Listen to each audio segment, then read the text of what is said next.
Merci aussi donc à tous ceux qui, eux aussi, sont au service de cet enseignement.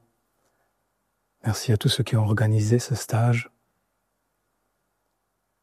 Merci à ceux qui, partout, organisent des groupes ou d'autres activités en relation avec cet enseignement. Merci à tous les coordinateurs, à tous les responsables. Et merci à vous qui êtes là aujourd'hui. En fait, vous êtes les plus importants. Sans vous et votre présence, rien n'est possible ici.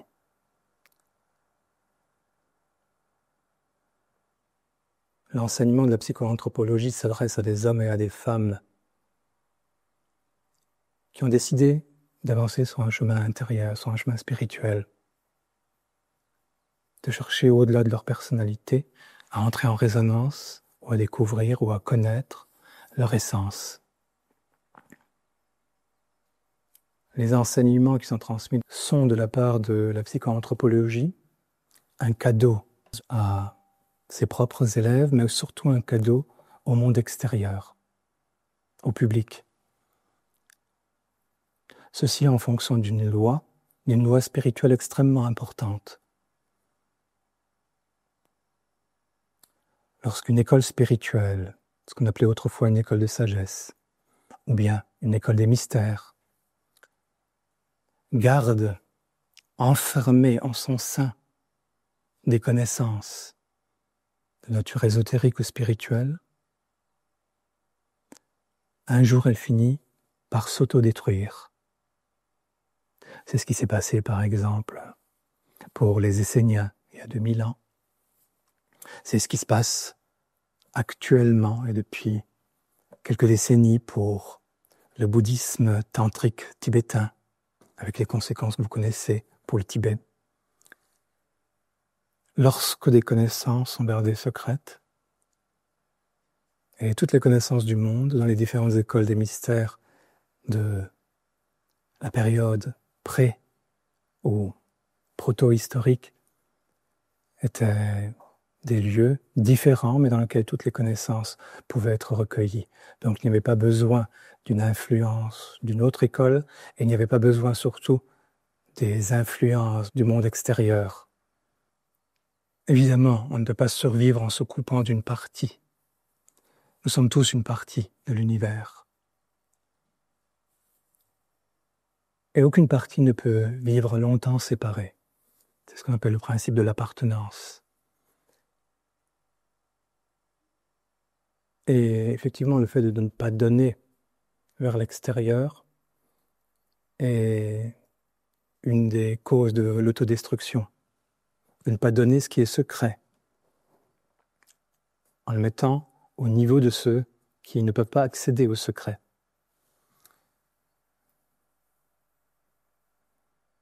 Voyez-vous, Gurdjieff dit qu'il existe une loi dans le domaine spirituel pour que quelqu'un puisse avancer sur son chemin intérieur. D'autres ne le peuvent pas. Ça signifie que ceux qui évoluent ont une dette vis-à-vis du profane, de ceux qui ne s'intéressent absolument pas aux choses spirituelles ou à l'évolution. Par nature même, nous avons une dette envers ceux qui ne nous comprennent pas, qui ne nous acceptent pas, même nous combattent, ou qui sont d'avis simplement tout à fait différents. Vis-à-vis de toutes ces personnes, nous avons une dette. Ce qui fait que notre attitude ne peut jamais être conflictuelle à l'égard de personne. Notre attitude ne peut être qu'une attitude de considération extérieure, ce mot signifiant de compréhension réelle de la situation de l'autre. Et ensuite, il y a un autre effet encore, mais que vous allez tous facilement comprendre, qui est un effet énergétique. Quand, dans un cercle fermé, on produit de l'énergie à l'intérieur de ce cercle, et qu'on garde ce cercle fermé, de l'énergie s'accumule, toujours plus. Et qu'est-ce qui se passe à un moment ? lorsqu'on ne donne pas cette énergie, pardon? Elle dit ça explose, ça implose, ça se détruit de l'intérieur. Il y a quelque chose qui se passe pour l'être humain et pour toute l'humanité dans le secret de ton travail, dans le secret du travail des groupes par exemple, et à d'autres moments. Ça a existé depuis toujours. C'est probablement, disent certains, disaient les maîtres de sagesse autrefois, c'est ce qui a permis l'évolution de l'humanité et sa survie. Et ensuite, il y a un autre type de travail, qui est le travail tout à fait extérieur à un autre niveau. On appelle ça un niveau inférieur, au niveau ordinaire et profane. Et il faut toujours veiller à ce que ce niveau profane et ordinaire soit suffisamment nourri. Donc une action vers le monde extérieur. Le thème de ce stage est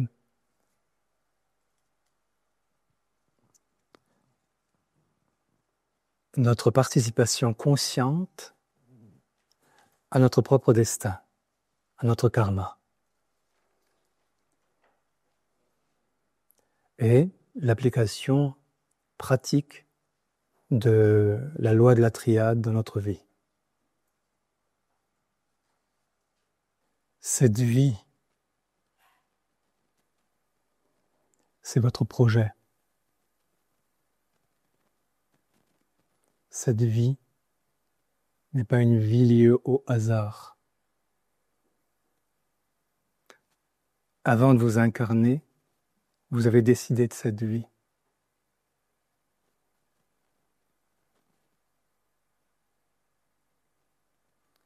Et vous l'avez décidé pas théoriquement. Vous l'avez décidé réellement, et réellement signifie dans la réalité, dans le détail.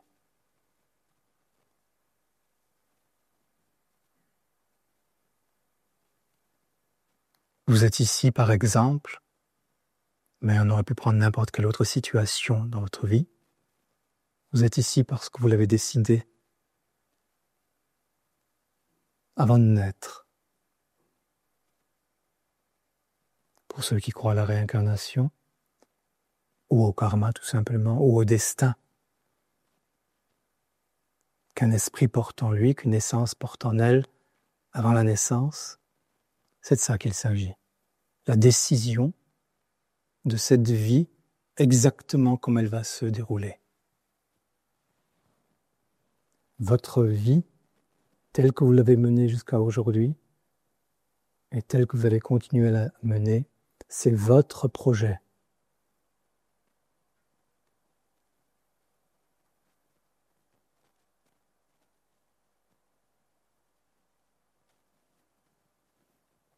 Vous n'êtes pas ici par hasard.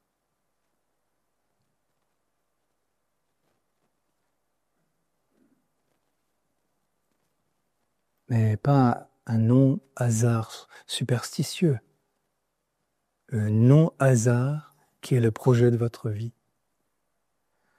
Ça signifie que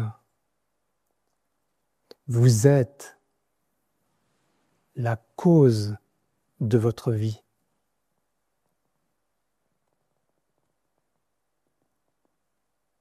Vous êtes vous-même la cause de toutes vos rencontres. Vous êtes vous-même la cause de toutes les situations dans lesquelles vous vous mettez. Vous êtes vous-même la cause de tous les événements qui semblent vous arriver par hasard. Vous en êtes la cause. Parce que vous l'avez décidé avant votre incarnation dans le corps physique qui est le vôtre actuellement.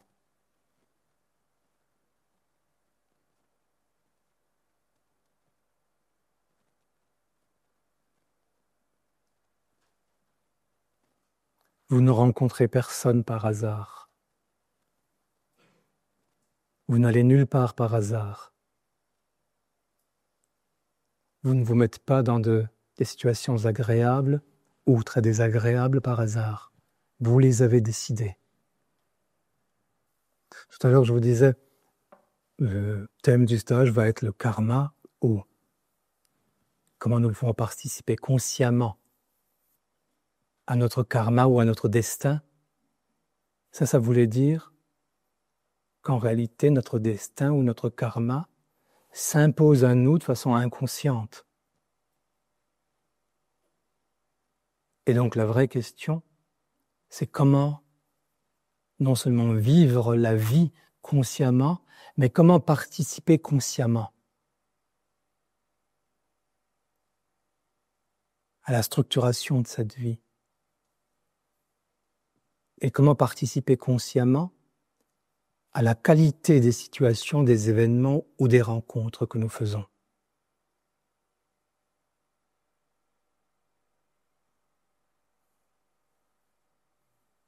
La loi du karma, quelqu'un sait ce que ça signifie exactement? Le karma.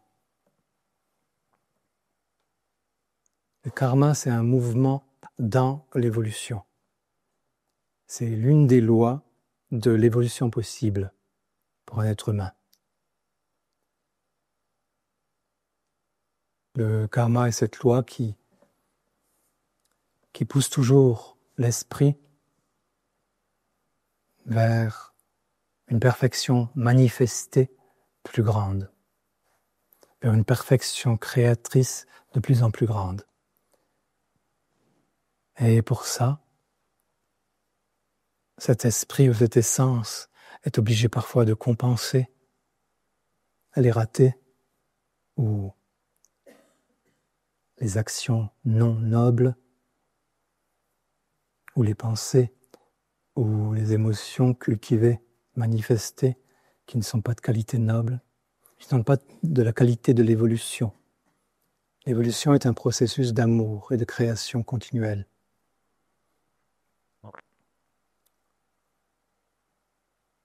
Et en même temps, cette loi fait en sorte que, les bouddhistes disent, par les mérites que nous accumulons au cours d'une vie, nous retrouvons la vie d'après à un niveau un peu plus élevé, souvent de nos qualités, de nos talents, ce qui nous permet d'avancer encore un peu plus. Par contre, tout ce que nous avons fait de négatif, nous nous retrouvons aussi avec ça, comme quoi?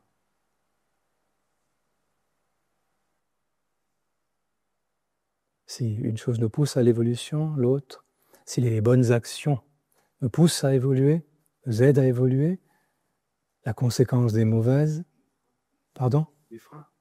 Seraient des freins. Non. Comme vous disiez tout à l'heure, cette loi est avant tout une loi d'amour. C'est-à-dire qu'il ne peut pas y avoir de frein. Il peut y avoir un obstacle à surmonter pour avancer d'autant plus vite. Ça signifie que ce que nous faisons de négatif nous revient non pas comme une punition, comme certains l'imaginent, ceux qui aiment bien punir les autres. Ils ont aussi la mentalité d'imaginer la punition pour eux-mêmes et pour tout le monde. Non, il ne s'agit pas d'une punition, il s'agit simplement d'un obstacle que nous avons posé nous-mêmes sur notre chemin et qui nous revient pour qu'à travers lui, nous apprenions quelque chose et que nous puissions évoluer d'autant plus vite.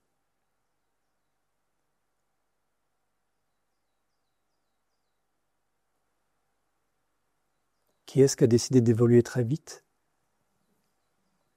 en mettant beaucoup d'obstacles dans sa vie au cours des incarnations passées?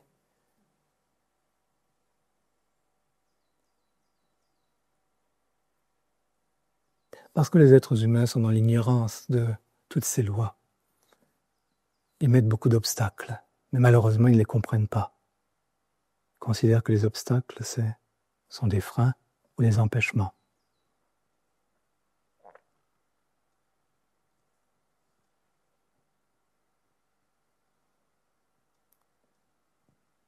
Et la loi de la triade, puisque c'est le deuxième thème, l'application pratique de la loi de la triade. C'est cette loi qui dit qu'il y a toujours une force d'affirmation, qu'il y a quelque chose qui s'oppose à cette affirmation, mais que si on comprend correctement ce phénomène, on passe au niveau supérieur par la troisième force, celle de la conciliation ou de la réconciliation.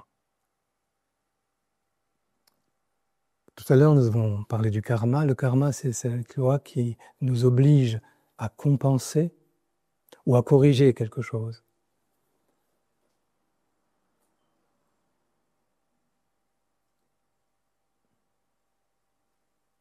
Et en même temps, vous parliez d'amour dans cette loi. C'est cette loi qui, malgré tous nos défauts, nos faiblesses, nos manquements, nous permet de toujours continuer à évoluer.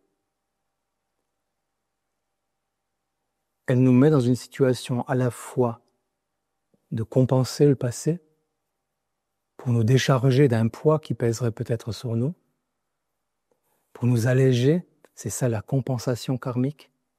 Et en même temps, c'est cette loi qui, à partir de là, quand cette compensation est en cours, lorsque nous sommes plus légers, que nous avons peut-être fait certains efforts pour nous fortifier, c'est cette même loi qui nous permet d'accéder à un deuxième aspect de notre vie, c'est quoi être, quoi avoir de neuf. Quel est le mouvement suivant de notre évolution possible? Donc cette loi ne nous amène pas seulement à compenser le passé et à recueillir les mérites du passé, mais elle nous amène aussi à nous ouvrir d'une façon créatrice sur quelque chose de nouveau et en particulier sur notre propre possibilité de passer d'un niveau à un autre. Ça signifie que le projet de notre vie, c'est, avant cette incarnation, c'est à la fois que compenser, qu'est-ce que j'ai à compenser pour m'alléger ou me fortifier, ou pour être à nouveau moi-même, tout simplement. Et qu'est-ce que je peux vivre de neuf, rajouter de neuf? Comment est-ce que je peux réellement évoluer? Donc il y a l'ancien et il y a le nouveau.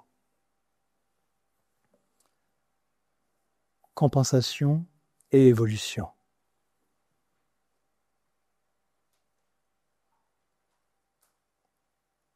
Lorsque vous comprenez ça,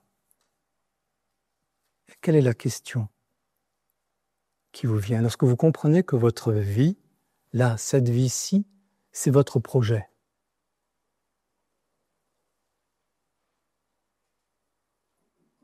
Est-ce qu'il y a une question qui vous vient?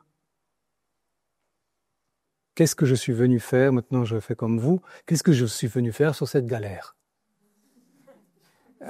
Non, qu'est-ce que je suis venu faire ici? C'est ça la question. Pourquoi faire?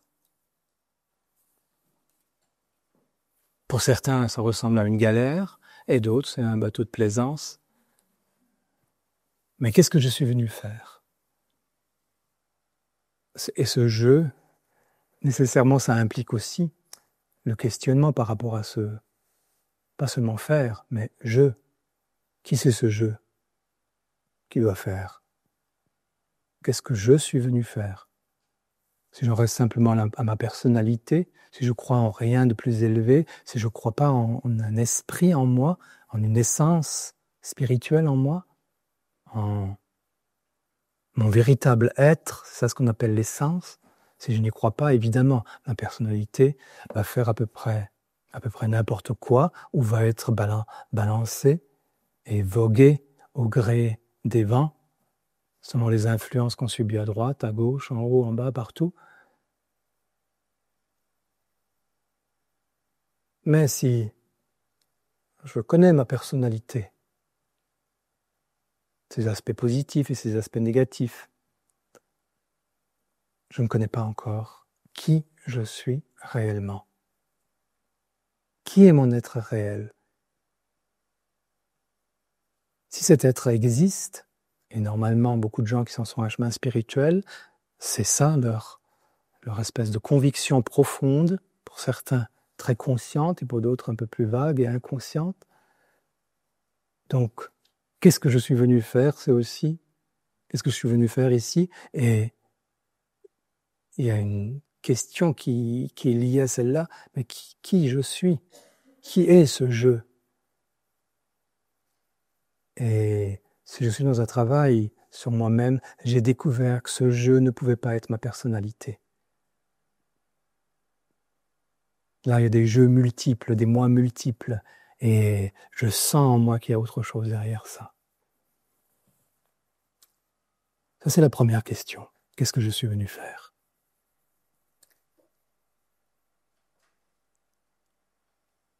Et devant la remarque d'Erika qui dit « Oh là là, pourquoi toutes ces difficultés? Pourquoi c'est si difficile parfois ?» Moi, je me poserai la deuxième question. Moi, la deuxième question, vous savez, moi je suis pratique. Je ne crois que ce que je vois.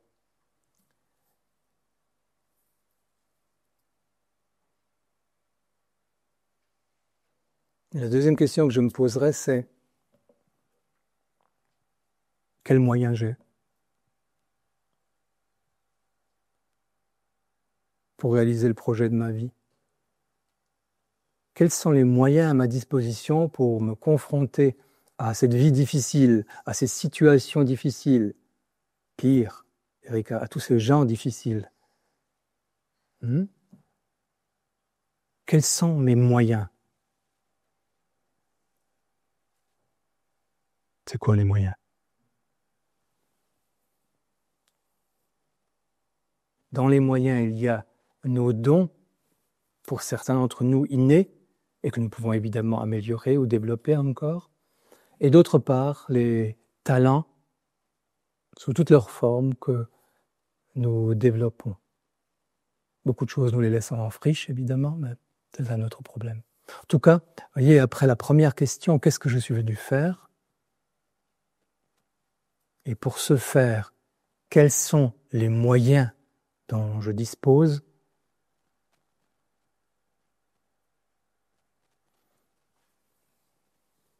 Et si j'en reviens à notre raisonnement de départ, nous sommes venus pour compenser, et ça certainement c'est lié à toutes ces difficultés sur notre chemin de vie.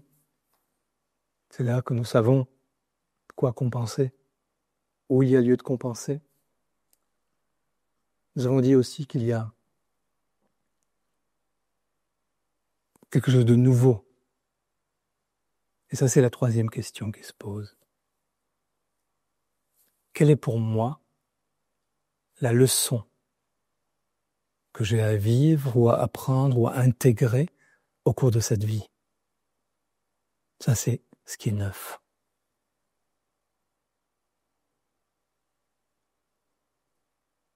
Ça, ce sont les trois questions essentielles. Et ne peut réellement et consciemment avancer sur ce chemin qui est un chemin de conscience, et pas seulement de conscience méditative ou théorique, mais un chemin de conscience pratique. Et on ne peut avancer sur ce chemin-là qu'à condition de s'être posé ces trois questions-là et d'avoir commencé à y répondre. Et nous verrons que les réponses ne peuvent pas être théoriques. Elles sont nécessairement incarnées. Elles sont nécessairement le chemin réel de notre vie, en action, notre vie physique, dans ce corps physique.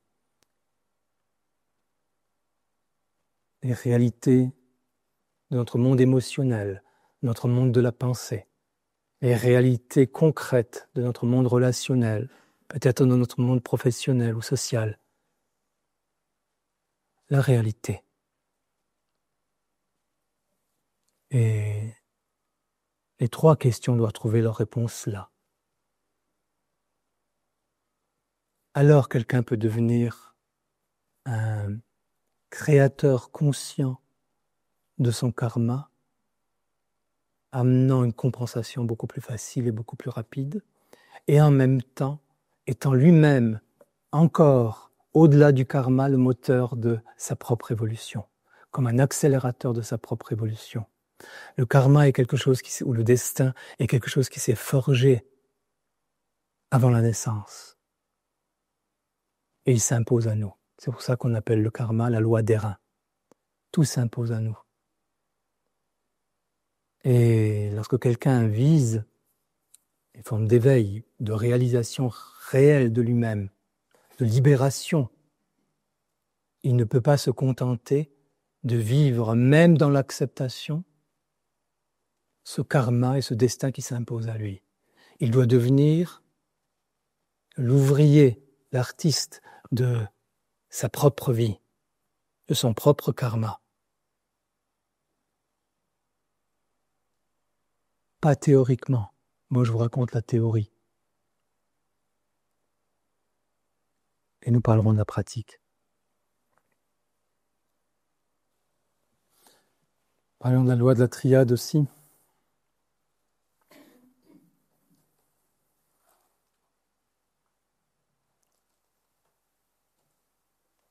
Où est-ce qu'elle se situe dans tout ce que je viens de raconter? Sans le mouvement de la loi de la triade, rien ne peut se faire. Tout stagne.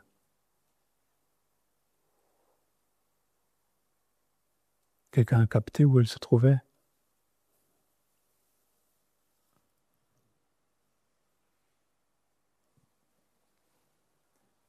Qui ne dit mot a compris? Eh bien, je et mon projet et la façon dont je vais plutôt agir dans la vie, je et ce que je vais affirmer dans ma vie, c'est la première force. Ça correspond à la première question. Qu'est-ce que je suis venu faire ici? Et qui je suis? Première force. Force d'opposition. C'est qui ça? Pardon? Tout ce qui a compensé. Non. Pardon? La force d'opposition, ou la deuxième force, est évidemment les autres et ce que je vais rencontrer. Les autres et les situations. C'est bien ça. J'affirme quelque chose, je fais quelque chose, je veux quelque chose, et le monde, les autres et les situations ne sont pas toujours d'accord.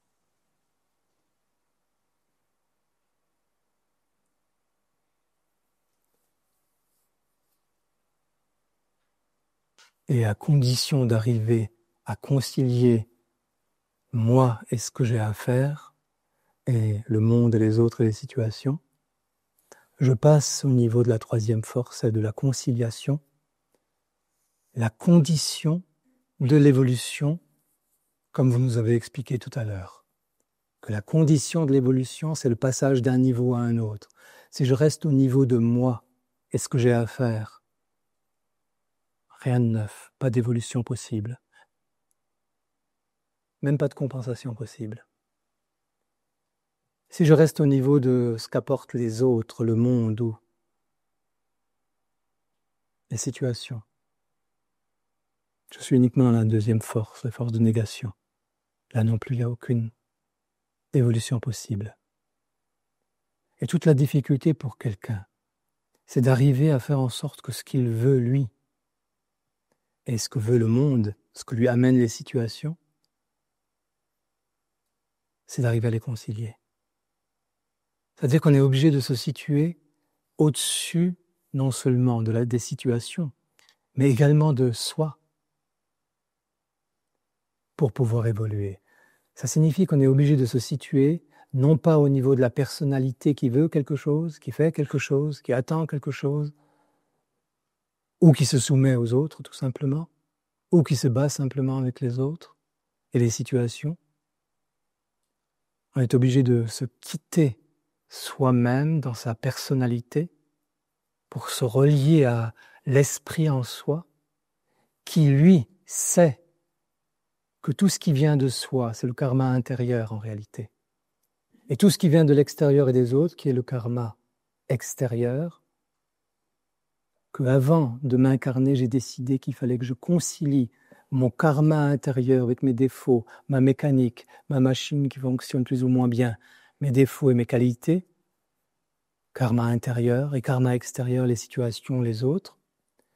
Il faut que je me situe au-dessus des deux, mais surtout, le plus difficile, c'est au-dessus de moi-même, de ce karma intérieur. Il faut que je m'extrais de tous les défauts et de toutes les qualités de ma personnalité et que j'arrive à me relier d'une façon ou d'une autre à mon essence pour que justement j'arrive à concilier à partir de l'essence, à intégrer à la fois ma personnalité et le monde et les autres et les situations au niveau et pour passer au niveau supérieur. Ça, c'est la troisième force.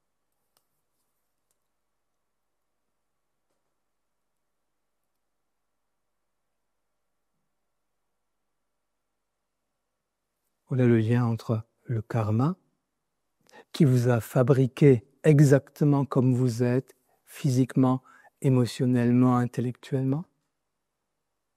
Je ne dis pas spirituellement, parce que c'est ce à quoi vous n'avez pas réellement accès. Tant que vous êtes prisonnier de vos émotions, de vos pensées et de votre corps physique, dans votre conscience.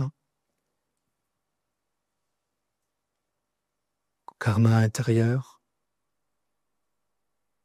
c'est vraiment vous êtes votre karma, vous êtes votre destin intérieur. Et karma extérieur, ce qui vient des autres et des situations et du monde.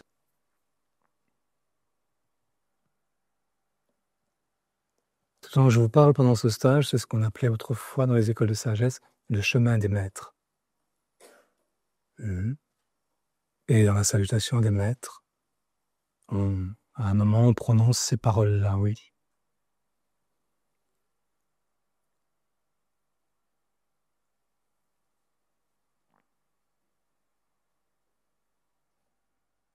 Si nous sommes venus avec un projet de vie, il est évident que nous avons un nombre d'actions, de rencontres, de situations qui sont déterminées.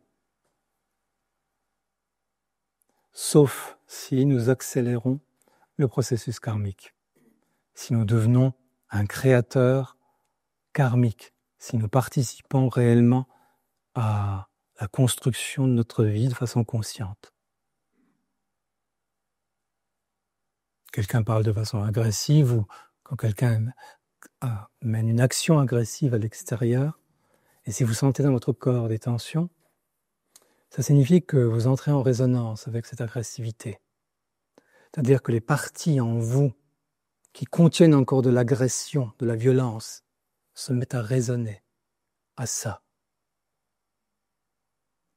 Sinon, vous seriez simplement l'observateur de ces paroles agressives ou de ces actes agressifs, et en vous commencerait une espèce de quête intérieure, de recherche intérieure très rapide qui vous amène à savoir quoi faire. Sans qu'il y ait aucune manifestation, ni de tension physique, ni d'émotion négative, ni de pensée, de jugement, de critique ou de plainte. Il y aurait simplement la recherche, qu'est-ce qu'il y a à faire face à quelqu'un qui est agressif d'une manière ou d'une autre. Mais le fait d'entrer en résonance signifie que c'est votre propre violence, votre propre agressivité, refoulée ou cachée tout simplement, qui entre en résonance et qui crée des tensions, des émotions négatives, c'est-à-dire vous devenez l'élément semblable en vous se met à résonner. Ça, c'est ce que ça signifie, pour que vous compreniez bien. Normalement, la plupart d'entre vous ont suffisamment de connaissances en psychoanthropologie pour comprendre ce raisonnement maintenant. Et ceux qui n'ont pas l'ont compris aussi. Ensuite, votre vie, nous examinerons ça d'un peu plus près demain ou dans les jours qui viennent, votre vie va vous amener à nouveau ces situations. Et si vous avez suffisamment intégré, compris ce dont vous avez pris conscience, dans la méditation, vous vous rappellerez à vous dans une situation de ce type-là, et vous verrez monter les tensions. Et vous saurez ce que ça signifie, que cette violence et cette agressivité qui se met à résonner. Et si vous faites le travail tel que nous l'enseignons, la perception, l'observation par exemple, l'utilisation d'une technique comme une technique du lâcher-prise par rapport à ça, alors vous dissolvez cette agression et cette violence en vous et vous évoluez réellement. Ça, c'est le stade important.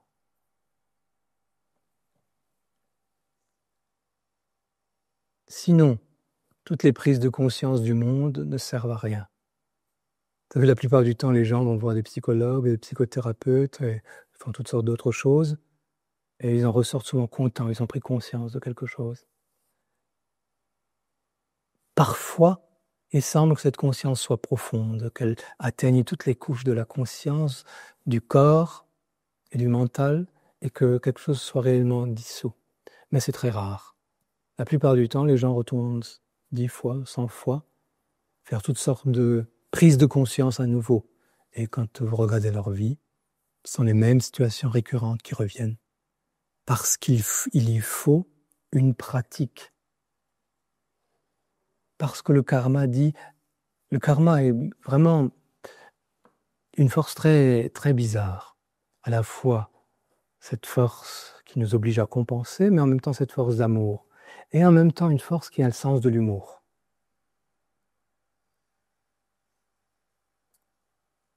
C'est-à-dire quand vous avez compris quelque chose, le matin, sûr que vous avez compris quelque chose. À midi, elle vous amène la situation en question, ce que vous avez compris. Parce que le karma, parfois, est un peu, soit il a le sens de l'humour, soit il est un peu stupide. C'est pour ça qu'on dit une loi des reins. En tout cas, il a cet aspect-là. Et il dit, prouve-le. Prouve-le que tu as compris.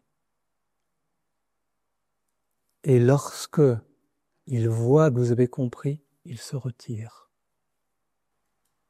Et ces situations, soit pour vous deviennent totalement bénignes, soit ne se reproduisent plus. Pourquoi certains sentent cette atmosphère de monde spirituel et d'autres pas?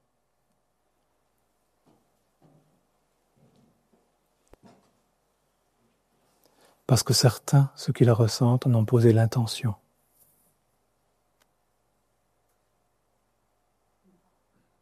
Ils se sont placés dans une forme de respect.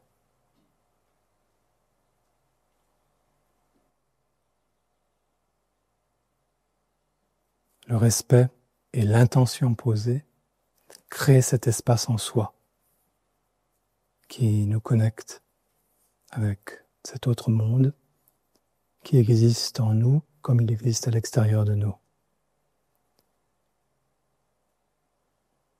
Et ce contact avec cet autre monde en soi comme à l'extérieur de soi est possible lorsqu'on se tait à l'intérieur. Mais dans le monde extérieur, les paroles, les actions peuvent continuer. De ce que nous avons expliqué hier, nous pouvons tirer 3 principes d'action. Le premier, c'est celui que vous avez cité. On l'appelle, sur le chemin des maîtres, on l'appelle le principe de l'acceptation et de l'attitude d'excellence. Le second, c'est le principe des dons et des talents, des moyens. Et le troisième, c'est le principe de la leçon ou bien pour les plus avancés, les plus évolués, le principe de la mission.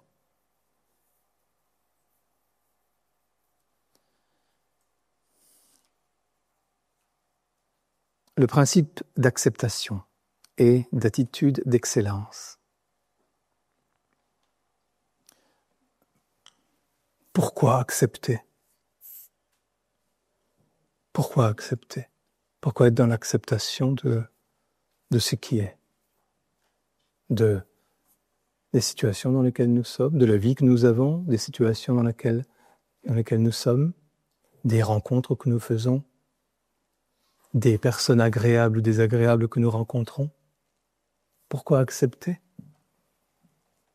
Pourquoi vous accepteriez?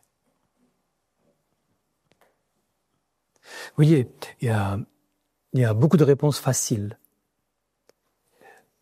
Les raisonnements que j'essaye de vous faire entendre, que vous pouvez évidemment accepter ou rejeter, puisque vous avez probablement les vôtres.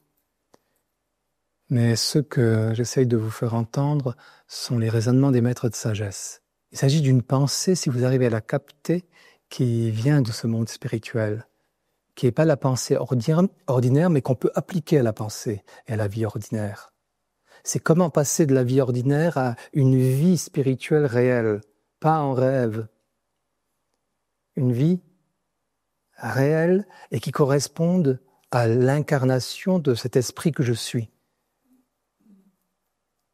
C'est pour ça que souvent ce que vous dites, évidemment, est juste. Comme tout ce qu'on dit est juste. Mais peu de pensées, peu de réflexions sont des réflexions qui font passer du niveau ordinaire au niveau supérieur, au spirituel.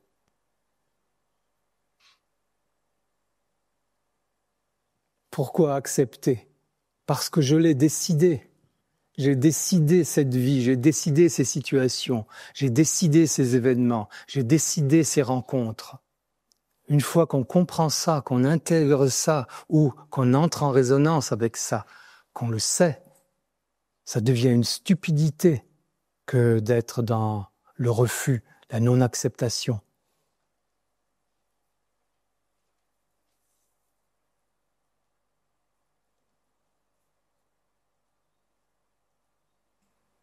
Et on est dans un état d'adolescent alors, qui ne comprennent encore rien à la vie, si ce n'est, alors, même pas leur vie d'adolescent, mais on est dans cet état-là. Et en nous, évidemment, il y a le petit enfant encore, il y a l'adolescent, et puis à un moment commence à mûrir l'être humain, plus, j'allais dire adulte, mais c'est un mot, souvent quand je regarde les adultes, c'est pas le mot le plus précieux qui soit. Mais quand nous sommes arrivés à une certaine maturation, on arrive à une certaine maturation. Et à ce moment-là, il faut reconnaître en soi l'enfant ou l'adolescent et les regarder avec beaucoup de bienveillance, mais ne plus les laisser s'exprimer ne plus les laisser prendre la maîtrise de sa vie. On peut les laisser s'exprimer encore. Il y a certainement des espaces où il faut laisser s'exprimer l'enfant en soi encore, ou même l'adolescent en soi. Mais qu'il guide notre vie, qu'il soit surtout par ses aspects négatifs, dans la réactivité, dans le refus, dans l'opposition. C'est ça le problème. Le problème n'est pas que l'enfant ou l'adolescent existe encore en nous et qu'il ait besoin de se manifester sous notre regard, sous le regard bienveillant de qui nous sommes réellement, seulement au moment juste, à l'endroit juste, mais pas la vie dominée par cet enfant et les manques qu'il a connus, ou par cet adolescent et sa réactivité surannée pour un adulte. Et il nous faut entrer plus dans ce que ça signifie accepter.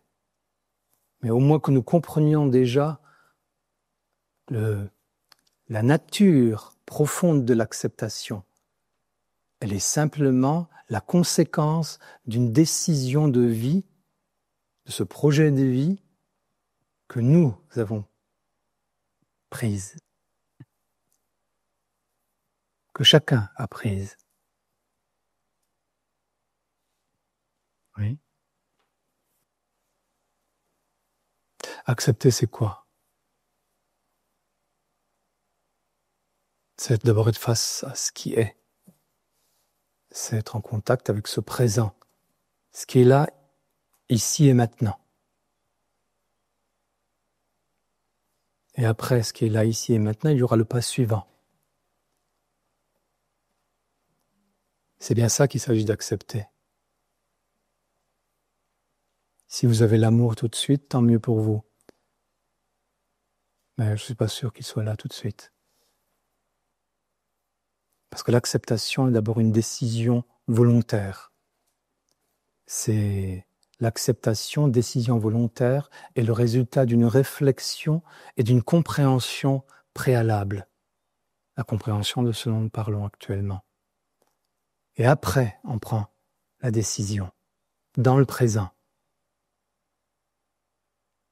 Et cette décision doit conduire nécessairement de façon immédiate à une attitude. Sur le chemin des maîtres, on appelle ça l'attitude d'excellence. Mais pour nous, il peut suffire que nous disions que notre attitude doit être celle du meilleur niveau que nous pouvons. Maintenant.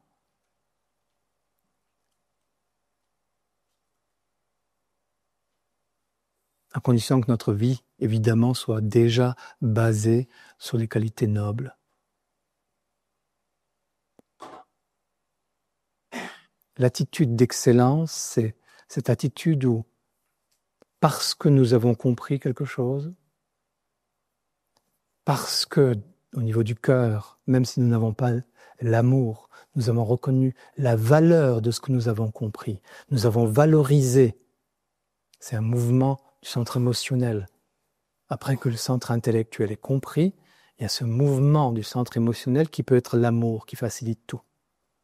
Ou bien il y a cet autre mouvement qui est « j'ai suffisamment pensé la chose, je l'ai comprise suffisamment et je lui accorde une véritable valeur suite à ma réflexion. »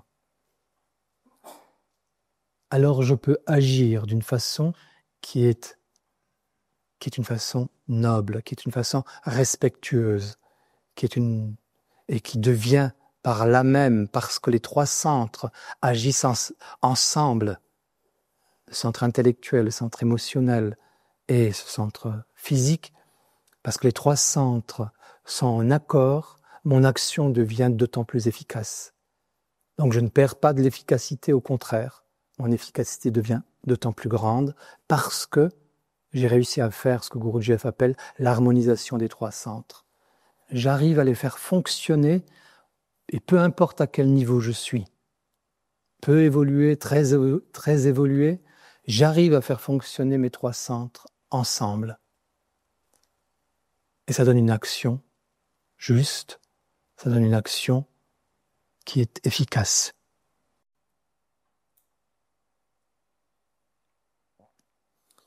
Et c'est le début de l'harmonisation des trois centres, et c'est l'harmonisation des trois centres ou leur fonctionnement harmonieux au même moment qui permet ensuite la connexion à un niveau supérieur. C'est lorsque les trois centres sont alignés, qu'ils fonctionnent ensemble, que soudain, quelque chose d'autre s'éveille en nous. Que soudain, l'essence que nous sommes ou l'esprit que nous sommes peut être présent. C'est-à-dire lorsque la personnalité a fait ce travail de réflexion, de valorisation, ou si nous avons plus de chance, suite à la réflexion, ce sentiment d'amour qui peut nous envahir, et que nous l'appliquons surtout. Tout à l'heure, Henriette disait, elle est dans ça depuis. Ma question, quand quelqu'un dit ça, c'est « oui, et qu'est-ce que tu as fait avec ça depuis hier ?» Si tu as juste été assise là en toi, tranquille, tu n'as rien fait. Tu vois ? Si tu n'as pas donné ça à quelqu'un autour de toi, tu n'as rien fait. Parce que quand on vit ça, l'acceptation comprise, valorisée, nécessairement elle rejaillit autour de nous.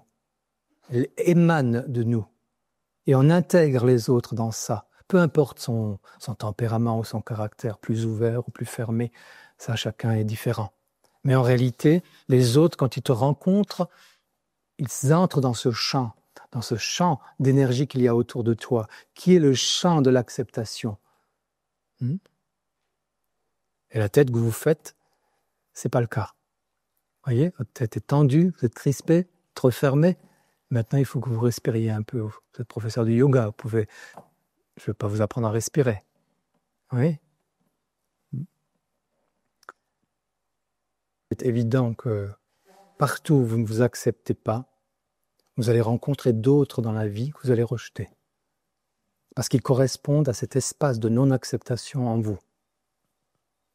Pourquoi est-ce qu'on rejette quelqu'un ? Et il n'y a aucune exception à ça.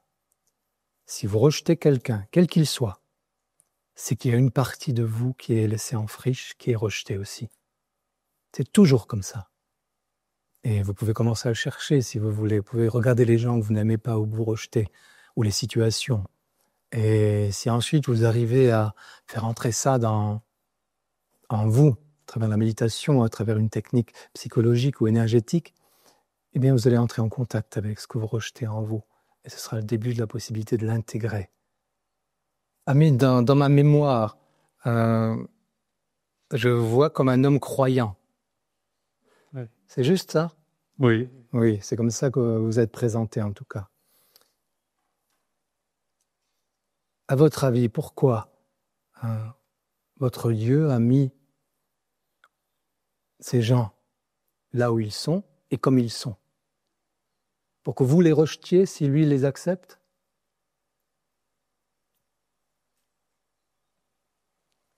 Mais bon, nous allons approfondir ça un peu.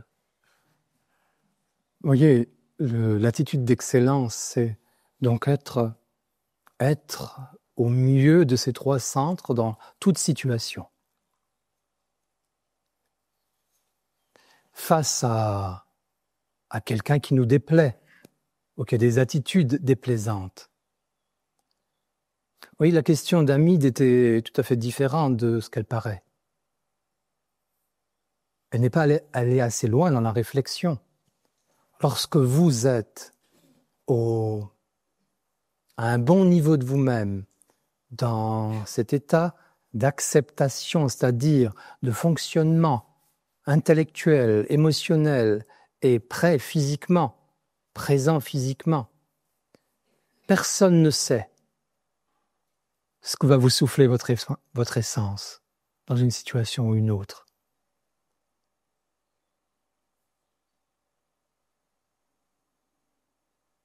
Est-ce que vous allez simplement accepter quelque chose parce que vous savez que vous ne pouvez absolument pas le changer et qu'à ce moment-là, vous entrez en résonance avec la réponse que j'ai donnée à Hamid ?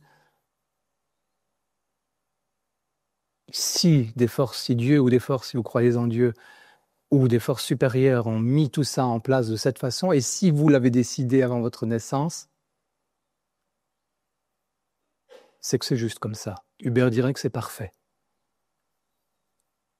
Ou bien est-ce que, parce que vous êtes en contact avec votre essence et ce savoir que c'est votre décision d'être face à cette personne ou à cette situation, que c'est peut-être une décision de quelque chose de plus grand comme votre destin, votre karma ou de Dieu.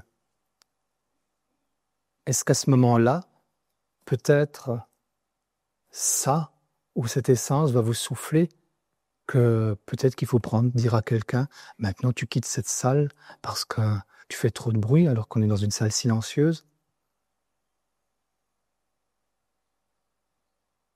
Apparemment, tu agis à l'extérieur comme si tu étais en conflit, mais intérieurement, tu n'es absolument pas en conflit. Et tu vas trouver une solution non violente, non conflictuelle, peut-être pour régler la situation. Ou ton essence va t'indiquer une autre manière de faire, mais pas celle de ta personnalité. Ta personnalité, elle dit, les autres là, ils font comme si, ils raisonnent comme ça, Et puis chacun est différent. Il y a ma femme, dit Hamid. Il y a l'urologue à côté de moi qui est pas d'accord avec ma façon de faire et qui dit qu'il fait bien alors qu'il fait pas bien. Il y avait qui encore? Il y a le voisin. Et puis il y a tous ces gens-là. Et puis il y a moi aussi, dit Hamid. Ça, c'est la personnalité de chacun. Et évidemment, nous avons tous un monde différent. Nous vivons tous dans un monde séparé du monde des autres par notre personnalité, qui est formée depuis notre enfance d'une manière selon laquelle personne d'autre n'est formé. Nous sommes, du point de vue de la personnalité, des êtres uniques, beaucoup plus uniques encore du point de vue de l'essence, mais du point de vue de la personnalité, nous sommes uniques, complètement formés, moulés comme quelque chose d'unique. Pas dans le même moule que les autres, mais moulés quand même, conditionnés. Et parfois notre conditionnement remonte encore plus loin. Nous avons notre conditionnement et le poids de toute notre famille qui pèse sur nous, de notre nation, de notre culture. Tout ça pèse sur nous et de toutes les expériences de notre vie. Et chacun avance vers les autres avec ça, constamment. C'est la raison pour laquelle on dit que les êtres humains n'arrivent jamais à être réellement en contact les uns avec les autres. Parce qu'en fait, ils sont en contact de façon superficielle, uniquement avec cette image d'eux-mêmes qu'ils portent vers les autres, avec lesquels ils se rencontrent les uns les autres, d'image à image. Par contre, et là, évidemment, dans cette façon de se rencontrer, l'un a raison, l'autre a raison. Et vous, quand vous examinez les raisons de l'un, vous dites oui, ça se tient. Et ensuite, vous examinez les raisons de l'autre et vous dites ah, oui, ça se tient aussi. Celui-là ne pouvait pas agir autrement qu'il a agi, ne peut pas penser autrement qu'il ne pense. Et l'autre, pareil. C'est pour ça qu'il y a des milliers de théories dans le monde et chacun prend parti pour une théorie, croit que les autres sont fausses, prend sa théorie pour la vérité, alors qu'en fait, toutes ces théories ne sont que des aspects de la vie humaine et du devenir des humains. Et les unes sont aussi respectables d'un certain point de vue que les autres. Par contre, dès que quelqu'un est dans cette acceptation et dans la décision de l'attitude d'excellence ou dans la décision d'être au meilleur niveau de lui-même, à ce moment-là, nous ne savons pas ce qui va arriver pour lui. Mais ce qui va arriver va toujours être d'un niveau supérieur. Pourquoi ? Parce que lorsque nous alignons ces trois centres, cette compréhension, cette valorisation ou cet amour, et l'action, cette dernière sera toujours juste. Elle sera toujours issue de la même source qu'est issue notre décision pour cette vie. Et cette source est supérieure à la personnalité. C'est une source essentielle. Et beaucoup d'entre vous disent « moi, j'arrive pas à contacter mon essence ». Ça, c'est le moyen d'entrer en résonance avec son essence. Quand vous êtes au meilleur de vous, au niveau émotionnel, intellectuel, physique, vous réagissez face à l'autre ou aux situations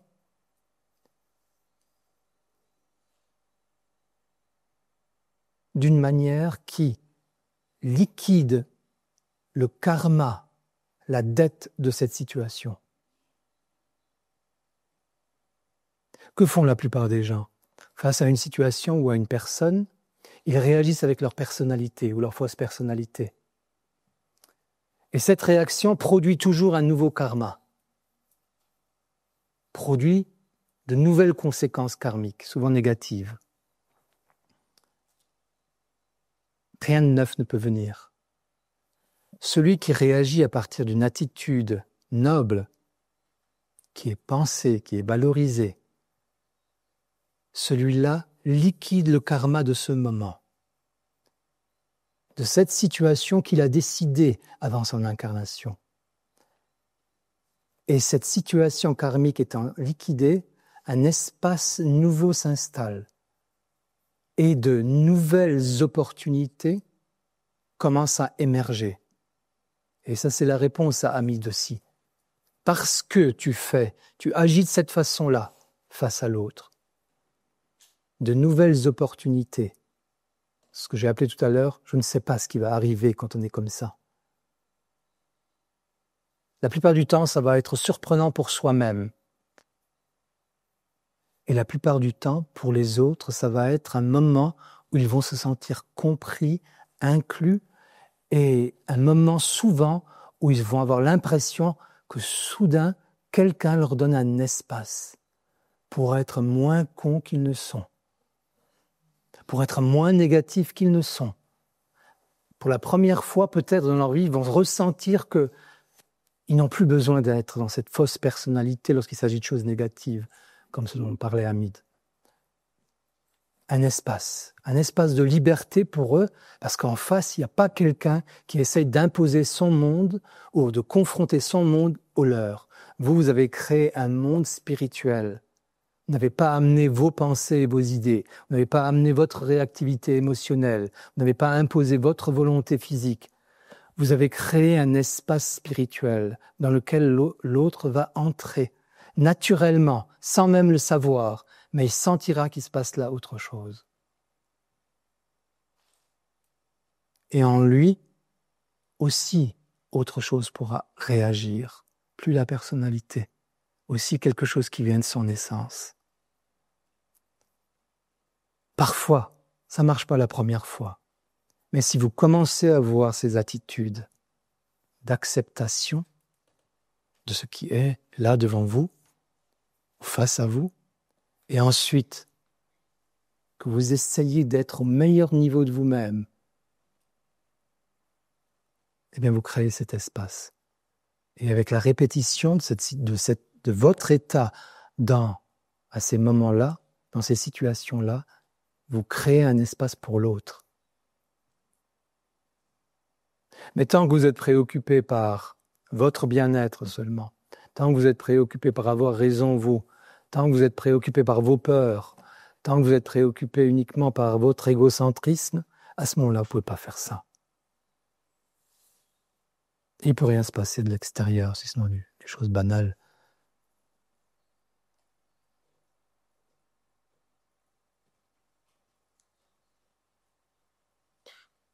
Je vois bien un tas de gens qui font un tas de choses de façon médiocre.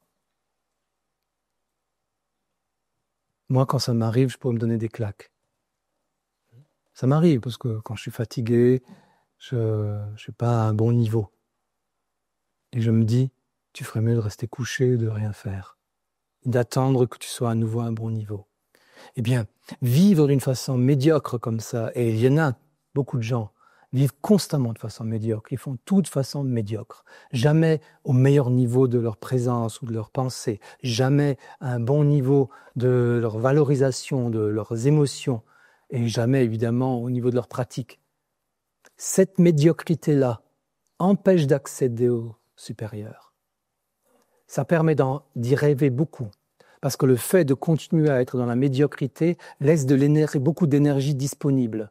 Et cette énergie disponible devient soit des considérations intérieures à propos des autres et du monde, où tout va mal, et les autres qui ne sont pas bien et pas bons, et donne de l'énergie pour être dans ces rêveries de spirituel, pour les gens qui s'intéressent aux choses spirituelles. Alors ils rêvent la spiritualité avec cette énergie qu'ils n'introduisent pas dans l'excellence. D'essayer de penser bien, de valoriser bien ou d'aimer bien ou de faire bien. Et cette médiocrité est vraiment la cause majeure de la non-évolution de la majorité des individus, parce qu'ils n'entrent pas en contact avec leur essence. Or, c'est le fait de quitter la médiocrité qui permet d'entrer en résonance avec son essence. Pourquoi ? Parce que lorsque vous faites les choses à un bon niveau de vous-même, intellectuel, quand vous essayez d'être au clair avec ce que vous faites, au clair simplement, il n'y a pas besoin d'être tout le temps conscient de ce qu'on fait, c'est impossible pour la majorité des gens. Mais au clair avec ce que vous faites, vous l'avez décidé clairement et vous l'avez valorisé suffisamment et vous essayez de faire de votre mieux. Quand vous faites ça, vous touchez en vous votre essence. Et votre essence est pleine de ressources. Vous touchez votre source et vous contactez vos ressources, vos forces. Et elle vous donne la force supplémentaire.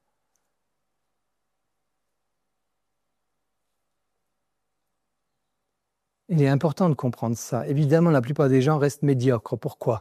Parce qu'ils ne font jamais l'effort d'être à un bon niveau de leur clarté des choses, de leur décision claire, de leur valorisation suffisante et de leur action. Sans jamais à un bon niveau, ils ne peuvent pas entrer en contact avec l'essence et ils ne peuvent jamais être en contact avec ces forces supplémentaires qui affluent dès qu'on est à un bon niveau de soi-même. Tu comprends ? C'est pour ça que beaucoup d'entre vous qui, dans le passé, qui ont travaillé avec moi dans toutes sortes de travaux, ou actuellement qui travaillent avec moi encore, ils savent que souvent je leur propose de faire des choses qui leur semblent impossibles. Et comme notre relation est suffisamment amicale, ils me font confiance et ils y vont quand même. Et la plupart du temps, ils reviennent et la chose est faite. Et elle s'est faite à leur grande surprise, alors qu'il aurait fallu 10 jours pour faire une chose, souvent elle est faite en 2 jours. Ce qui semblait impossible devient possible parce que, pas à cause de moi. Certains disent, oui, c'est votre énergie, pas du tout. Un peu. Mais, non, ce n'est parce que, après je vous raconterai autre chose, mais parce que nous entrons en résonance à ce moment-là, ils entrent en résonance avec leur essence. Et leur essence contient toutes ces forces et elles affluent. Et ce qui semblait impossible devient possible. Oui. J'ai l'impression que c'est à cet endroit-là, on repousse chaque fois la limite qu'on travaille de cette manière-là. C'est-à-dire que ça franchit cette limite qu'on s'impose. Et que tout seul, on reste... La plupart des gens qui s'imposent des limites restent médiocres. C'est comme ça. Et donc, ils ne peuvent pas accéder à leurs sources. Et ils s'empêchent d'accéder à des ressources, à des forces supplémentaires qui sont contenues dans leur essence et qui permettent non seulement de compenser ce karma passé, mais en même temps d'être créatif d'une façon tout à fait nouvelle. Et à ce moment-là, on est dans le flux de la vie et la vie amène ces énergies. Sinon, on est fermé dans son petit monde et certains, fermés dans leur petit monde, font de belles choses. Hein. Oui, il y a des gens qui, parce qu'ils ont beaucoup d'énergie, beaucoup de savoir, beaucoup de savoir-faire, ils sont très créatifs. Ça existe à partir de leur personnalité.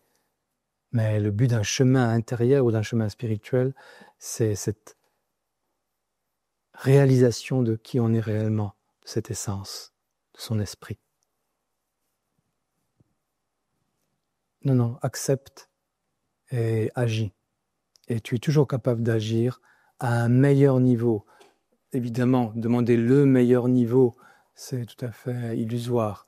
Mais demander à un meilleur niveau, celui qui est basé sur une réflexion préalable, une compréhension préalable, une valorisation suffisante, la volonté d'agir bien et juste, il est vrai que pour quelques maniaques parmi vous, ils vont avoir un problème, mais il faut qu'ils aillent voir un psychothérapeute pour les aider à comprendre que l'attitude qu'on vous demande n'est pas une attitude parfaite.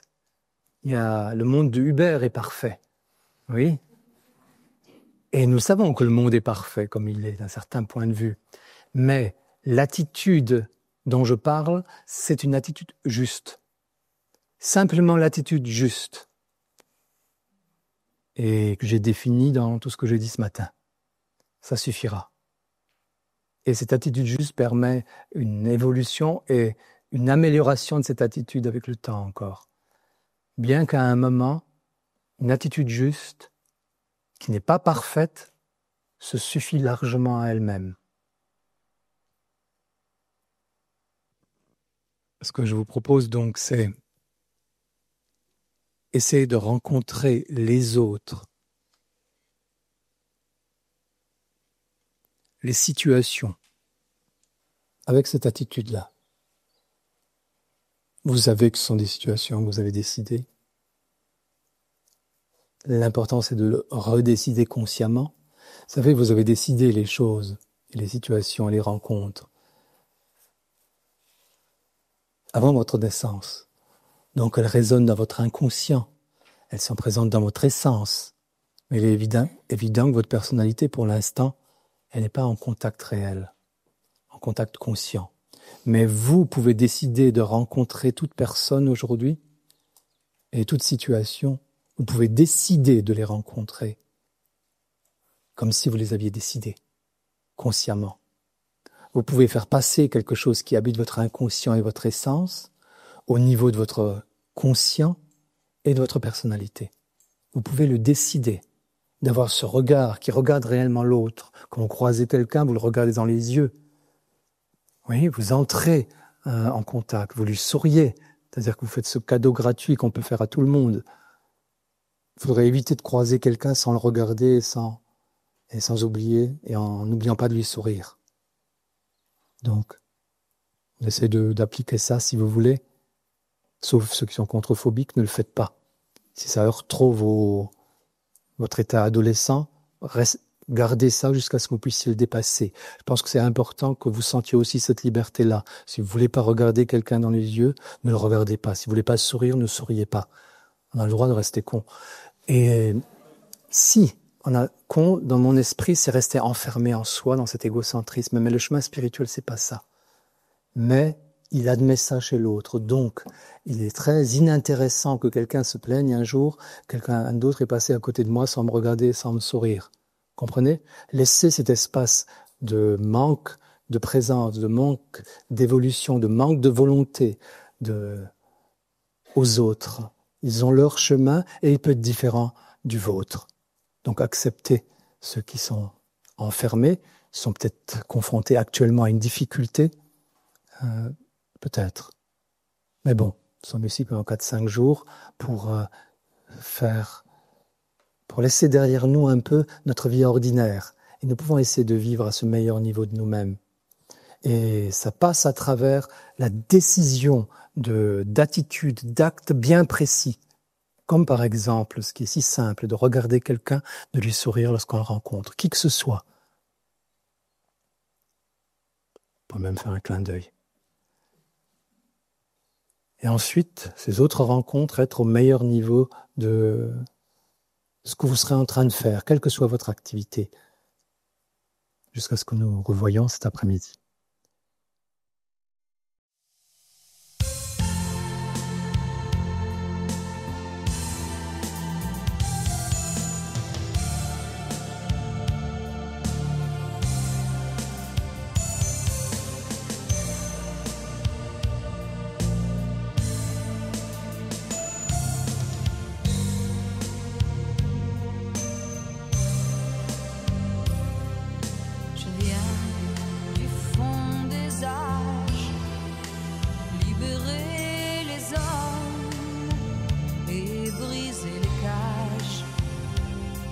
Leur apprendre en somme à parler aux fleurs, aux arbres, aux oiseaux. C'était un vieux sage, il avait 5000 ans, venu du fond des âges, un maître du temps, montrer le visage face médium de ce nouveau